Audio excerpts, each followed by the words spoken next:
नमस्कार दर्शकों, पंडित ज्योतिष चैनल में आप सभी का हार्दिक स्वागत है। आज मैं आपको बताऊंगा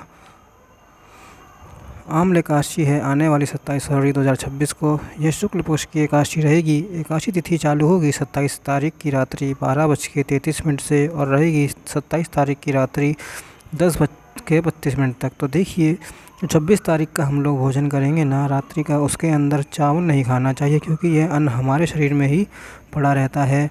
इसलिए दशमी की रात्रि को चावल खाना वर्जित कहा गया है। ठीक है, तो 26 तारीख की रात्रि को चावल ना खाएं और 27 तारीख को हम लोग व्रत उपवास करेंगे।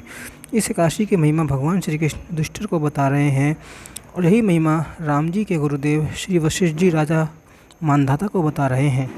भगवान कहते हैं कि आमलकी व्रतम पुण्यम विष्णुलोक फलप्रदम, यानी आमलकी का व्रत उपवास करने से अद्भुत पुण्यों की प्राप्ति तो होती ही है, और इसके फल रूप में विष्णु लोक की प्राप्ति कही गई है। आगे भगवान बता रहे हैं कि आमल क्या स्थले गत्वा जागरण तत्र कार्यत कृत्वा जागरण रात्रो गो सहस्त्रम फलम लभेत। इसका अर्थ है कि इस दिन आंवले के यानी आमलकी के वृक्ष के नीचे जाकर रात्रि जागरण करना चाहिए। जो रात्रि में जागरण करता है उसे 1000 गोदान के समान फल प्राप्त होता है। अब आप लोग कहेंगे कि हमारे आसपास तो आंवले का पेड़ है ही नहीं, तो जो लोग सोसाइटी आदि में रहते हैं ना, उनके लिए बड़ी दिक्कत हो जाती है। और जो लोग कहीं मैदानी जगह में रहते हैं जहाँ पर आंवले का वृक्ष है, उनके लिए तो बड़ा ही सुलभ है। लेकिन हम सभी का ध्यान रखते हुए, जो लोग शहरों में रहते हैं, जो लोग गांव नगरों में रहते हैं, उन सभी का ध्यान रखते हुए भगवान ने एक और उपाय बताया है कि अस्य संस्मरणादेव लभेद गोदा नजम फलम। देखिए, यदि आपको पेड़ मिल जाए, आंवले का पेड़ मिल जाए तो बहुत अच्छी बात है।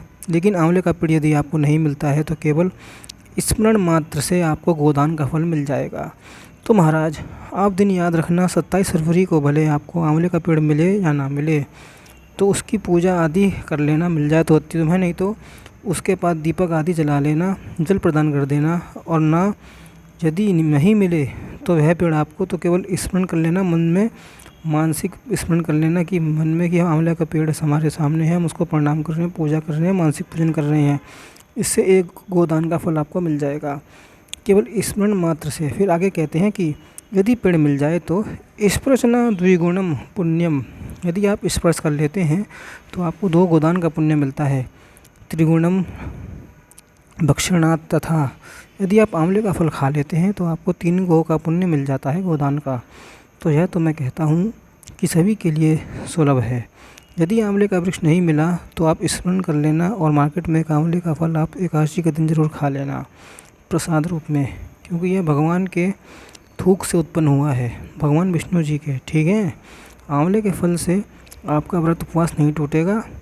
अब आप लोग कहेंगे कि इस दिन तो शुक्रवार रहेगा, तो आप आंवले का फल खाने के लिए कैसे कह रहे हैं? तो देखिए, वार से बड़ी तिथि मानी गई है। तिथि है ना, एकादशी तिथि है, और एकामल की एकादशी की महिमा है। तो आप शुक्रवार के दिन भी बिल्कुल आप लोग भक्षण कर सकते हैं, यानी फल को पा सकते हैं, खा सकते हैं। इससे आपका व्रत नहीं टूटेगा, उल्टा अधिक पुण्य की प्राप्ति होगी। तस्मात् सर्व प्रयत्नेन सेव्या आम्ल सदा। इसलिए सर्व प्रयत्न पूर्वक आंवले के फल का सेवन, आंवले के वृक्ष का स्पर्श, आंवले के पौधों को जरूर जल देना चाहिए। फिर आगे भगवान बता रहे हैं कि दक्षिणाम तते कुर्या देहात्वा विष्णु नाम भ। इसका अर्थ है, यदि आप आंवले के वृक्ष की परिक्रमा करते हैं तो आप भगवान का नाम लेते लेते परिक्रमा करें। ओम नमो नारायणाय, ओम नमो भगवते वासुदेवाय। इस प्रकार से कितनी परिक्रमा करनी है? कम से कम आपको 108 परिक्रमा करनी है। जी हाँ, इसकी भी संख्या हमारे शास्त्रों में लिखी है कि अष्टाधिकम शतम चैव अष्टाविंशतिरेवता। इस एकादशी की पौराणिक कथा भी मिलती है कि एक बहेलिया जो जानवरों को मारकर शिकार करता था और उन जानवरों का ही भोजन करके अपना पेट पालता था, संयोगवश वह एक दिन शिकार करने निकला और उस दिन उसको शिकार नहीं मिला। शाम की संध्या हो चली थी, रात्रि हो चली। फिर उसके बाद उसे एक मंदिर दिखा और वहाँ मंदिर पर जाकर भोजन के निमित्त जा बैठा, और अब कहीं ना कहीं तो प्रसाद मिलेगा ही, भगवान की कथा हो रही है, आरती हो रही है, तो वह बहेलिया वहीं बैठा रहा भोजन की प्रतीक्षा में, अथवा तो प्रसाद की प्रतीक्षा में बैठे बैठे उसे पूरी रात्रि बीत गई। अनायास ही उसकी रात्रि जागरण हो गया और भगवान के पवित्र नाम उसके कानों में पड़ गए। एकादशी का व्रत तो ऐसे ही हो गया। तो आने जाने अनजाने में व्रत के पुण्य प्रभाव से उसका अगला जन्म राजा के यहाँ हुआ और उसके रक्षक बने भगवान स्वयं विष्णु जी। जी हाँ, ये पूरी विस्तार से कथा भी मैं अलग से जो एकादशी व्रत कथा बना चुका हूँ, वो आपको मिल जाएगी। इसके बाद 2 कथा एक ही वीडियो में आएगी, क्योंकि एक पद्म पुराण से आएगी और एक ब्रह्म पुराण से आएगी। ठीक है, ये जो मैंने भैलिए वाली कथा सुनाई, यह ब्रह्मांड पुराण से आपको कथा सुनाई है। आगे वशिष्ठ जी कहते हैं, इस एकादशी के निमित्त की हे राजन, यह सब आम्ल की एकादशी के व्रत का प्रभाव था। जो मनुष्य एक भी आम्ल की एकादशी का व्रत करता है वह प्रत्येक कार्य में सफल होता है और अंत में वैकुंठ धाम को पाता है। तो ये वैकुंठ धाम जाने का पासपोर्ट दे रहे हैं। कौन? श्री वशिष्ठ जी। कौन है वशिष्ठ जी? राम जी के गुरु जी, राम जी के कुल के गुरु जी, कुल गुरु। अब यहाँ पर एक और काम की बात बताई जा रही है। देखिए, हर वर्ष तो शायद यह संयोग नहीं बनता है, लेकिन इस वर्ष 2026 में संयोग बन रहा है।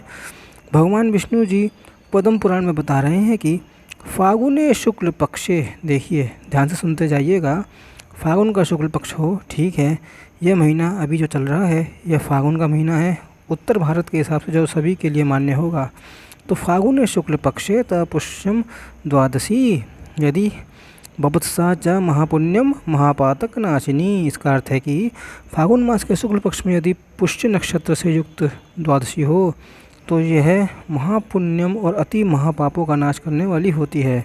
तो यह संयोग 2026 में बिल्कुल बन रहा है जो भगवान विष्णु जी बता रहे हैं। ठीक है, कैसे बन रहा है अब इसे सुनिए। देखिए, 27 फरवरी को दिन रहेगा शुक्रवार का। इस दिन हम लोग व्रत रखेंगे ही।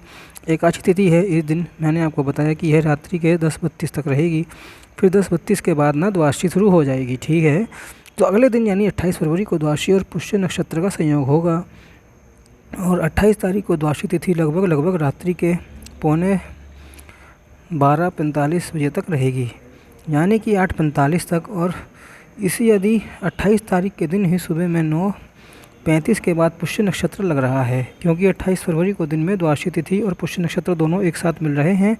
इसलिए पद्म पुराण में वर्णित जो भगवान विष्णु जी बता रहे हैं महापातक नाशनी योग बन रहा है इस दिन। किस दिन? 28 तारीख के दिन। लेकिन महाराज, हमने तो एकादशी का व्रत रख लिया है और 27 को और महापातक नाशनी योग बन रहा है 28 तारीख को। इसका संयोग आप लोग समझिए, 27 तारीख का आपका व्रत तो रहेगा ही। आंवले की परिक्रमा, आंवले का पूजन, आंवले के फल का सेवन आप करेंगे ही। लेकिन यदि आप पुष्य नक्षत्र में अपना पारण करते हैं, पुष्य नक्षत्र में आकर, जो द्वादशी युक्त पुष्य नक्षत्र है, वहाँ पर आकर आप कुछ दान पुण्य करते हैं तो उसका फल महापातक नाशनी यानी महान से महान पापों का नाश करने वाला योग बन जाता है। तो 28 तारीख को जिनको महापातक नाशनी योग का लाभ लेना है उनको पारण सुबह 9:30 के बाद करना है, 9:30 9:35 के बाद।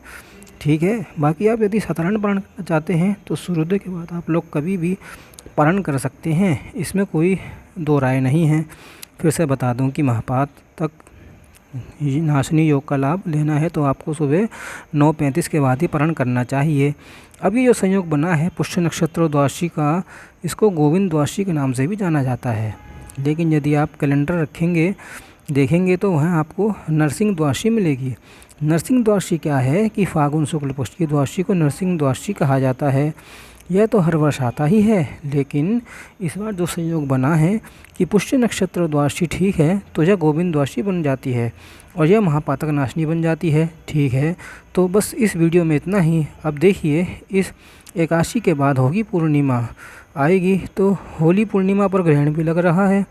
ग्रहण के ऊपर भी अपना वीडियो जल्दी ही आएगा। अपने 2 चैनल हैं, उन दोनों चैनल पर मैं कुछ ना कुछ डालता ही रहूँगा। चैनलों के साथ जुड़े रहिएगा। जब तक के लिए ओम नमो नारायणाय, ओम नमो भगवते वासुदेवाय।